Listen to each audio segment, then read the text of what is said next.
तो अभी अभी की बहुत बड़ी अपने बिहार के अंदर बहाली निकल कर सामने आ रही है वैसे बच्चों के लिए जो बच्चे या तो मदरसा से पढ़ रहे हैं या फिर मदारिस से फारिग हो चुके हैं उनके लिए वो बिहार की सबसे बड़ी बहाली है और सबसे अच्छी जॉब ये मानी जाती है।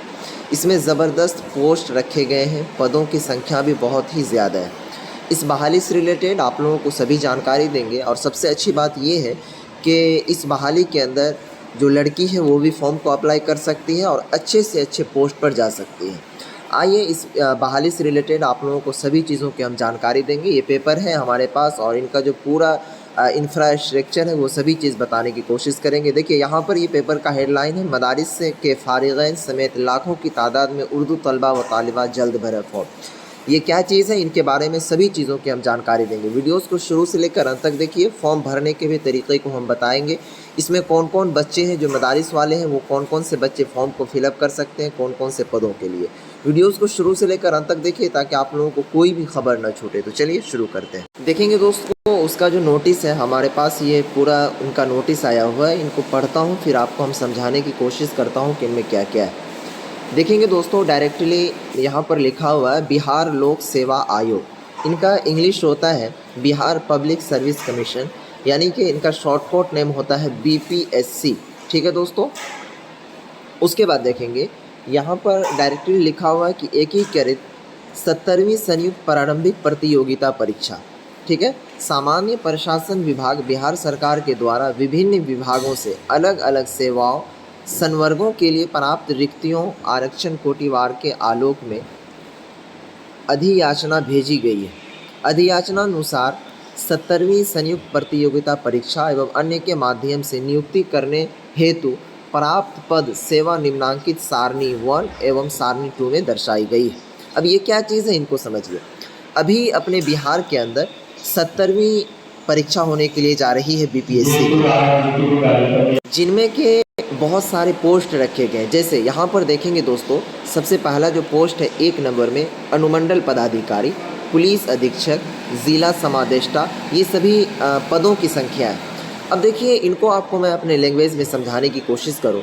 जैसे अपने बिहार के अंदर आप देखते होंगे हर थाना में, हर क्या कहते हैं डिस्ट्रिक्ट के अंदर एक DM होता है, ठीक है, कलेक्टर होता है या फिर अनुमंडल पदाधिकारी होते हैं। ये सभी चीज़ जो बनते हैं वो इसी परीक्षा को पास करने पर बनते हैं।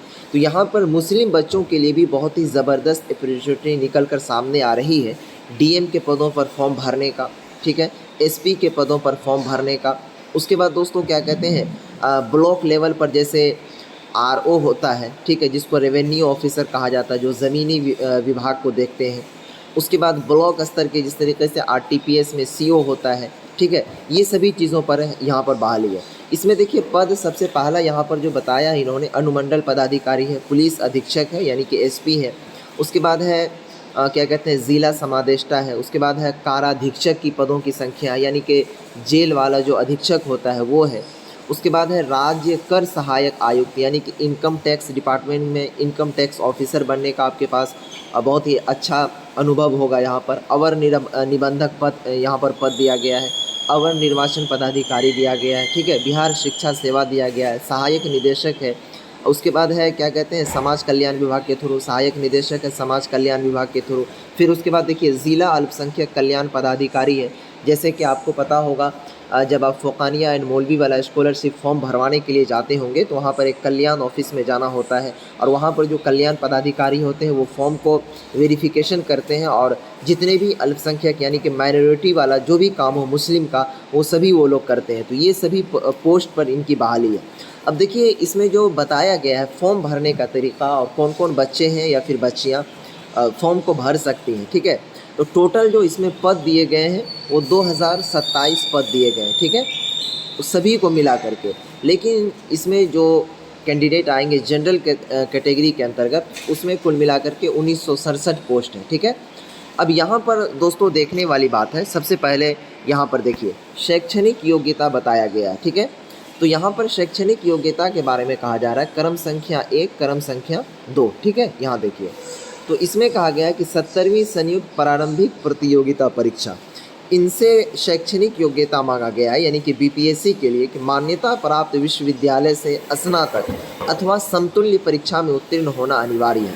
अब देखिए, इनमें सबसे ज़्यादा उन बच्चों को, उन बच्चियों को, ठीक है, फ़ायदा होने के लिए जा रहा है जो कि इस वर्ष भी, यानी कि 2024 वाला जो रिज़ल्ट आया है अभी आलिम पार्ट 3 का, उसके बाद या फिर फाजिल पार्ट 2 वाले बच्चों का फाइनल का, या फिर इससे पहले जिन भी लड़की का ख़ास करके अगर उनका आलिम फाइनल हो चुका है या फिर किसी भी लड़के का आलिम फाइनल हो चुका है, वो सभी बच्चे इस फॉर्म को फिलअप कर सकते हैं, पहला बात।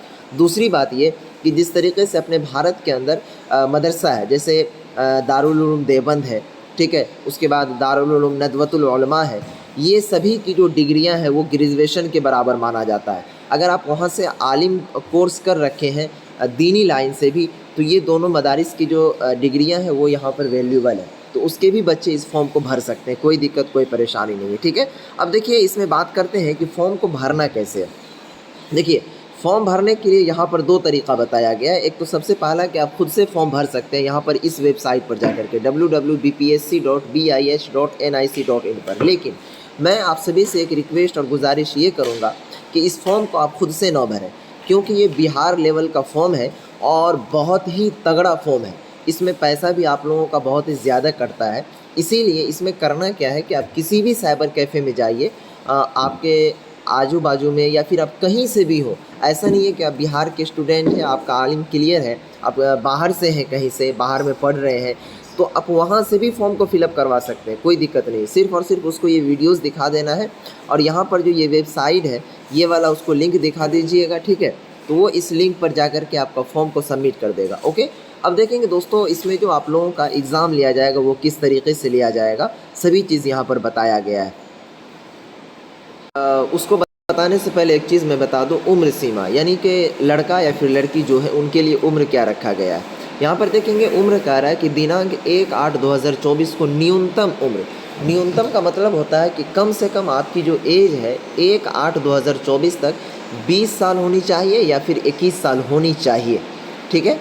उसके बाद है कि अधिकतम अनारक्षित पुरुष के लिए, यानी कि जो जनरल कैटेगरी में पुरुष यानी कि जो बॉयज़ आते हैं, ठीक है, उनके लिए 37 वर्ष माना गया, ठीक है। अनारक्षित महिला यानी कि जो गर्ल्स कैंडिडेट फॉर्म को भरेंगी तो उनके लिए जो है 40 वर्ष रखा गया है, ठीक है दोस्तों। तो इस तरीके से आप देख सकते हैं यहाँ पर। उसके बाद देखेंगे एज लिमिट आपको हमने बता दिया।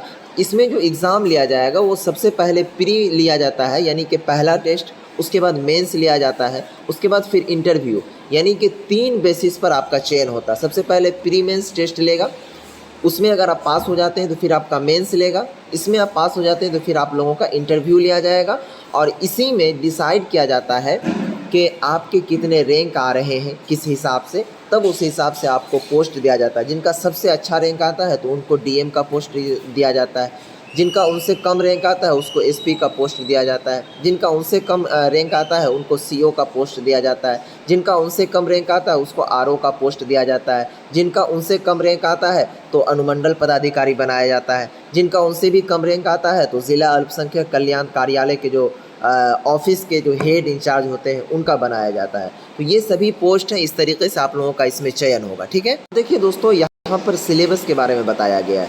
वीडियो थोड़ी सी लंबी हो रही है, इसीलिए यहाँ पर देखेंगे सिलेबस का फ़ोटो है, जिस तरीके से बताया गया है कि 70वीं संयुक्त क्या कहते हैं प्रतियोगिता परीक्षा अनिवार्य विषय सभी बच्चों को यहाँ पर जो जनरल कैटेगरी सामान्य हिंदी यानी कि जनरल हिंदी 100 अंकों का होगा। उसके बाद फिर यहाँ पर कहा जा रहा है कि इस विषय में 30% अंक जो है आप लोगों को लाना होगा। देखिए, ये सभी चीज़ों के बारे में नेक्स्ट वीडियोस हम बना देंगे। सबसे पहले आप इस फॉर्म को फिलअप कर लीजिए। इसका जो लास्ट डेट बताया गया है वो 4 तारीख तक रखा गया है, ठीक है, यानी कि 4/11/2024 यानी 4 नवंबर 2024 तक इनका लास्ट डेट है।